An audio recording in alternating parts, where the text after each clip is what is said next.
We can discuss this further now with Alan Mendoza. He's the co-founder and executive director of the national security think tank, the Henry Jackson Society. Thank you very much for joining us, Alan. Trump has got a point. I think the main question I'd like to ask you, we'll move on to other issues, of course, is Trump's essential narrative is, if I'd been president for the past 4 years, 3.5 years, all of this world conflict, this lack of harmony between the nations wouldn't have happened because I'm strong. Putin wouldn't have dared invade Ukraine if I was president, and we wouldn't be having this nonsense in Gaza if I was president. Is there something in that? Do you give him credit for that? Well, Kevin, it's always interesting to look at counterfactuals because they're just counterfactuals. You can take them any which way.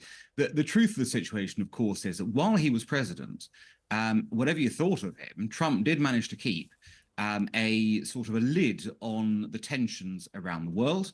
And I think he did that partly because opponents or prospective opponents thought he was too unpredictable to risk launching an attack of any kind. So from that perspective, I suspect that what he is saying is right to a point because people didn't want to test him. They just didn't know what the outcome was. And when he was tested, sometimes he ended up picking up some very radical answers. For example, we mentioned Iran in the run-up to this segment.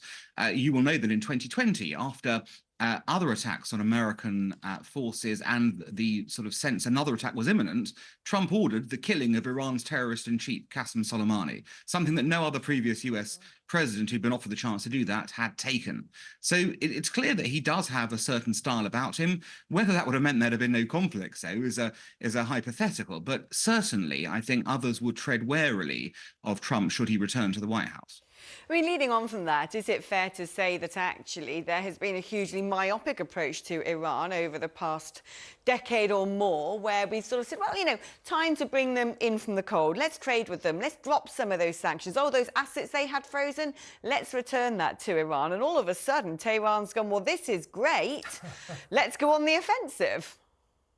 Well, yes, Alex, no surprise about that, is there? I mean, if you tell people, here, have a pat on the head rather than sort of a bayonet shoved towards you, you're going to react in a very different way. And this was, of course, the problem with the Obama administration with its original nuclear deal, which unfroze a lot of Iranian assets. Trump then sort of pulled out of that, saying rightly, well, I don't think this is a good deal after all. We're going to pull out of it. And he exerted a sort of a system of maximum pressure on Iran, which looked like it was working until, of course, Joe Biden came in and then said, right, have some more money. Let's try and talk again. And, of course, the Iranians breathed a sigh of relief. And surprise, surprise, since that point, they have been very active with their proxies across the region, creating chaos. And now 3 American soldiers lay dead.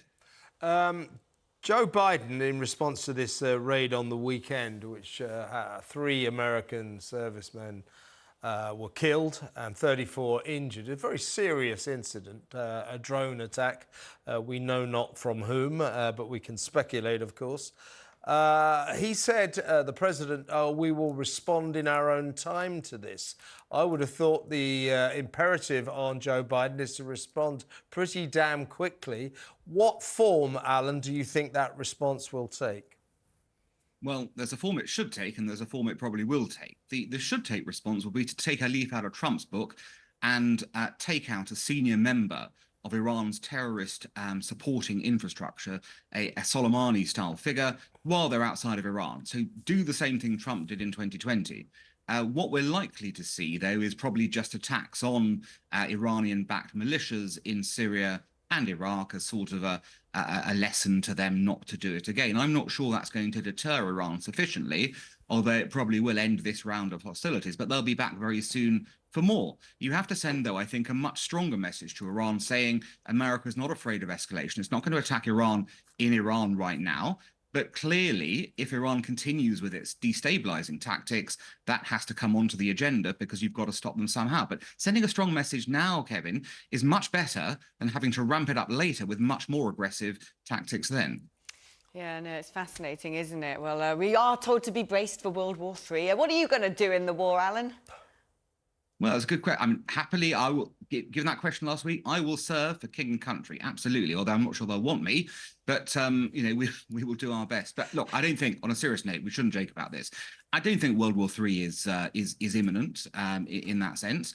But if we continue, if the West continues to show weakness rather than strength, then we are, of course, going to encourage, aren't we, those people who wish to profit from that weakness.